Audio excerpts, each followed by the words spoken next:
And I also have a cousin that's a business agent of Plumbers Local 12 in Boston. So the plumbers and pipe fitters are very close to my heart as well. I know what a champion of labor is when I meet one, and our vice president is the real deal. There is no question about it. And I just want to thank Tim and everyone here at Local 189. Tim, where are you? Tim, thank you very much, everyone at Local 189. I want to thank your daughter for coming today as well. It's great to have you here. And the instructors that took us on the tour earlier today, thank you, and showed us the refrigeration in the back and all the work that the apprentices get taught here and learn on the job to service the buildings in this city. So thank you very much. I want to give a shout out to my dear friend, Mayor Andy Gintner, for our longtime friendship. I served as mayor of the city of Boston for a long time. I was with the mayor in this town not too long ago as a mayor doing a conference. And Mr. Mayor, thank you. And thank your daughter as well, who I met on the tarmac. So it's awesome to have you here. So thank you, Mr. Mayor. I appreciate that. I certainly feel home at a union hall. When I walk into a union hall or a training facility like we're here today, actually everything's here, the front office, everything's in one place. I feel very much at home. And this is truly a great facility, and I want to thank you all for that. I started here today in talking about unions because a union and the opportunity to join a union changed my immigrant family's trajectory in their life. My father came to this country in 1956. My mother came in 1959. My father had an opportunity to join Laborers Local 223 in Boston, and it was his pathway and our family's pathway into the American dream. The promise of this country came through for my father and my mother. When they both came to this country, they came here to send money back home to support their family. My mother was the oldest of 7, and my father was the 5th of 13. And they used to send their money back to their parents in Ireland to support the family back home. And when they came here, they had that opportunity to get into the middle class. That's the promise that President Biden has kept to the working people of America. He said he would go across the aisle to deliver results. And that's exactly what he did with his bipartisan infrastructure law. And it makes the kind of investments in America that we haven't seen in a generation. And that's what that law has done. I also want to thank the Congress for passing the first part of the Build Back Better reconciliation package today, and it's going over to the Senate now, which will finish the job as far as making investments in the American people. But the bipartisan infrastructure law, what it does, just a couple things. It rebuilds our roads, bridges, and rail all across America. It brings affordable high-speed internet to every single home in America, rural America, urban America, poor America, all across the country, to make sure that our young people and people can get connected to broadband, to make us a world leader in electric vehicles, to replace every single lead water pipe in our country to a $55 billion investment. And you know who's going to replace those lead pipes? I don't think it's labor's work. I actually think it's plumber and pipe fitters' work that's going to replace that. So the union members right here, the men and women who get trained in this very facility and who work out of this union hall will be able to do a lot of that work in our country, replacing those lead pipes.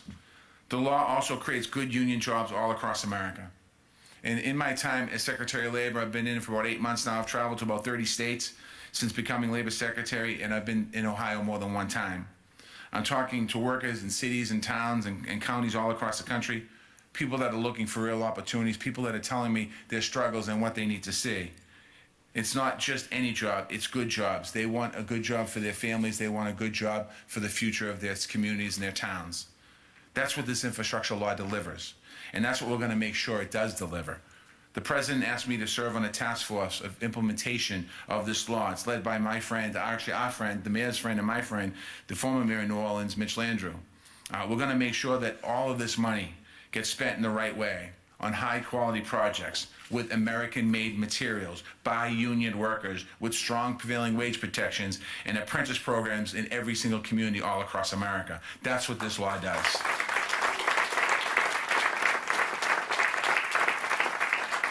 And when the Build Back Better agenda passes, crosses the finish line, we're going to invest even more. We're going to be investing more in workforce training and apprenticeships to rebuild our middle class. This administration that I am part of, that you're part of, is the most pro-union, pro-worker administration in our lifetime. That's what we're looking at here today. And if you want proof, just listen to our vice president. She's a lifelong champion for workers and their families.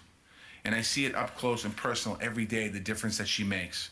And I see it not just when she's in front of a crowd talking, but I hear it behind the scenes in the room when the door's closed and there's no one in there, talking about the importance of supporting working class people and making sure that organized labor is a seat at the table. I have the great honor of serving on a task force very close. Actually, I'll tell you a quick story. So the president called me in his office one day and he said, Marty, I need you to do me a favor. We're going to set up a worker empowerment task force to look at the future of work and create better union density and this and that. And you're going to be the vice chair. And I thought to myself, this is great. I'm the vice chair I'm the Secretary of Labor. Who's going to be, I'm thinking to myself, who's going to be the chair? I said, Mr. President, if you don't mind, who's going to chair this task force? The Vice President. I said, oh, that's good. But honestly, in every way possible, she's advancing the rights of working people to join a union and the benefits from collective bargaining. I've been in the labor movement for a long, long time. I've been a member of Local 223 for 30 plus years. I've been around the labor movement since I've been born. I've never seen anything like this support, not in our lifetime. I am grateful to work for an administration that is so pro-worker and pro-union. And I am super grateful today to be standing on this stage introducing my friend, our friend, the Vice President of the United States of America, Kamala Harris.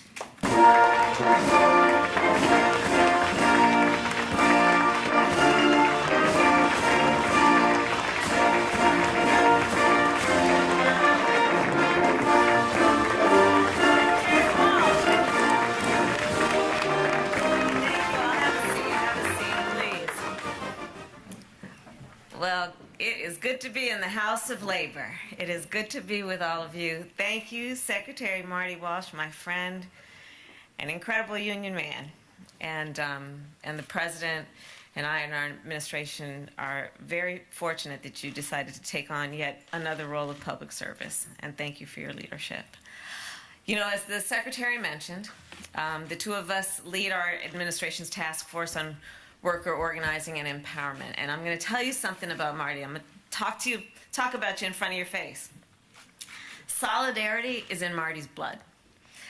It is his life's work, and I see him every day there in the Department of Labor, but in the halls of the White House. I've seen him with members of Congress. I've seen him with business executives and CEOs. He's always fighting for the working people of America. He understands what it means to work hard. He understands and fights for the dignity of work, and it is so my great honor to be a partner with you in the work that we are doing together. Where's Tim? Oh, Tim and Andy, is Andy with you? Good, hi Andy. Tim brought his daughter, Andy. I can't wait to talk with you. Mayor, where are you? And Claire, there you are. Thank you guys. I love it when these incredible leaders bring their incredible young leader daughters with them. So I want to thank you for that, because that's what this is all about. And it is great to be back in Ohio. And it is great to be here to celebrate the passage of the Bipartisan Infrastructure Investment and Jobs Act. So on Monday, just a few days ago, I stood next to our president, Joe Biden, as he signed this historic bill into law. And there at the White House, we were surrounded by some of the greatest leaders and members of the American labor movement. Plumbers and pipe fitters, iron workers and auto workers and laborers and electricians and teachers, workers from every industry who are impacted by this law were there. They helped inform it, and they helped pass it. We were also surrounded by several members of Ohio's congressional delegation. I want to mention Chairwoman Joyce Beatty, who was there and has been an extraordinary leader in front of the camera, behind the scenes, bringing folks together to get this passed. Her leadership of the Congressional Black Caucus was critical to the passage of this bill. I want to thank my friend, I served with him in the Senate, Chairman Sherrod Brown, who was there and who was always fighting for working people. I've spent a lot of time in Ohio with him, talking about the dignity of work. I want to thank Senator Rob Portman, who was the lead Republican negotiator on the bill. And I appreciate the work he did to make clear that certain things shouldn't be partisan, in particular when we're talking about supporting working men and women of America. Without these leaders, the President and I would not have been able to turn the bipartisan infrastructure deal into the bipartisan infrastructure law. Because of their work, And because of our work together, America is moving forward. And ultimately, that is what infrastructure is all about. It's about getting our nation moving. And the way I see it, my definition of infrastructure, I tell people, you know what I think infrastructure is?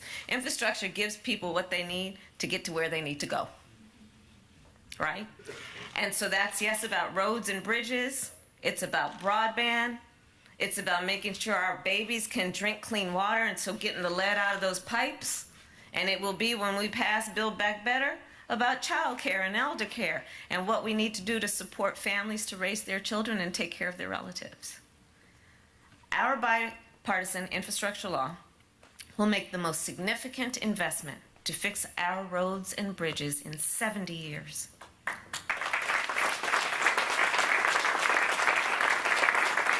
And the impact will be generational.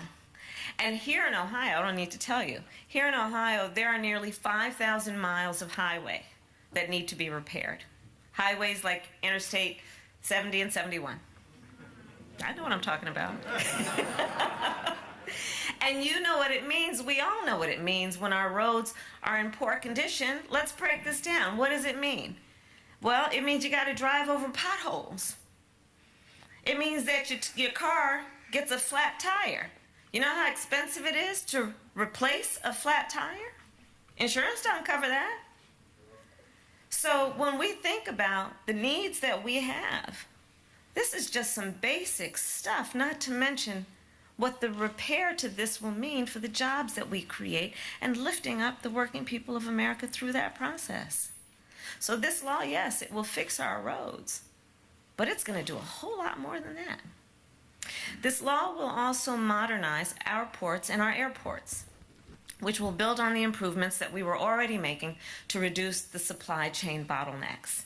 It will expand broadband so that every American can get an affordable, high-speed internet connection. And I don't need to tell the parents here, I don't need to tell small business owners what that means in terms of your ability to get through the day, if you have or if you don't have access to high-speed internet. What we have done, what we have accomplished together, will invest in carbon capture projects, bringing clean energy jobs to the Ohio Valley. And it will replace, as I said earlier, lead service lines and pipes so that Americans can get clean drinking water. And that's about plumbers and pipe fitters. We're going to need you to do that work.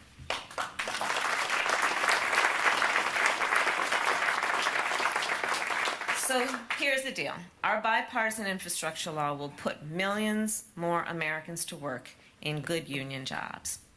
Americans like Jovan Johnson, a carpenter I met in Nevada, who told me that she has built her career on infrastructure and fed her family on infrastructure.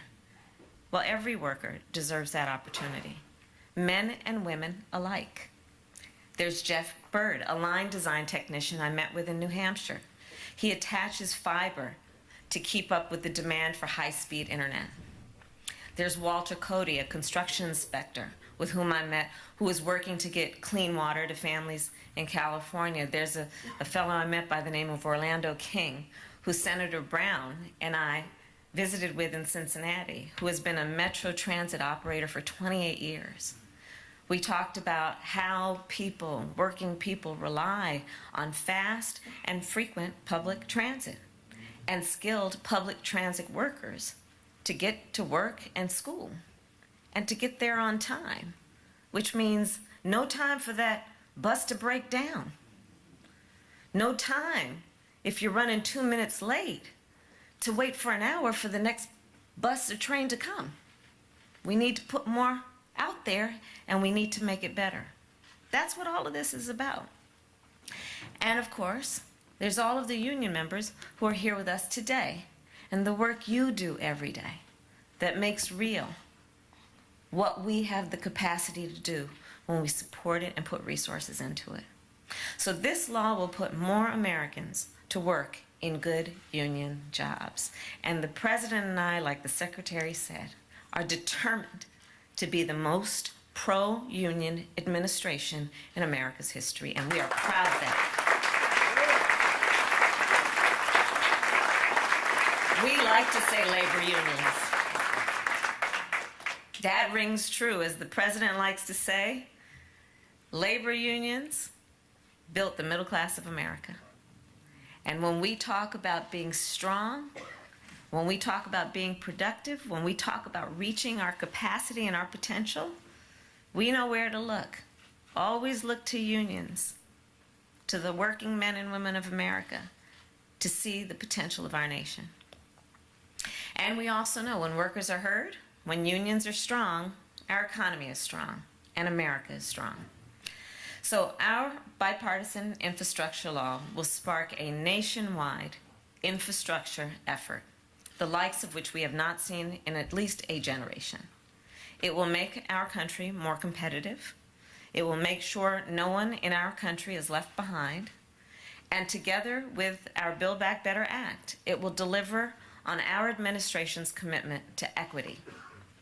As I said at Monday's bill signing, as significant as it is, as historic as it is, our bipartisan infrastructure law is part one of two. We are determined to lower the cost of living for working people in America.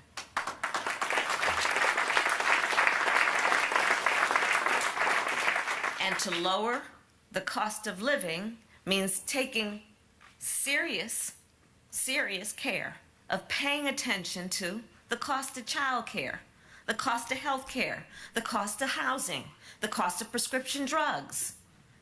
And so that's what our Build Back Better agenda is about, lowering the cost of child care, elder care, housing, prescription drugs. Because those all add up to the cost of living, and when you are working hard every day, you should be able to satisfy those basic needs. Mayor, I see you over there. You should be able to satisfy those basic needs. That is all about what we say when we talk about the dignity of work. That at the end of a long, hard-working day, that you have the ability to know that all your basic needs, and a little bit more at least, are handled. So, to strengthen registered apprenticeship programs, like the ones here, so that more workers can have access to good union jobs, to strengthen our entire economy, we must also pass the Build Back Better Act. And the House this morning talked to Nancy Pelosi and congratulated her, and Joyce Beatty and so many others. The House passed the bill just this morning.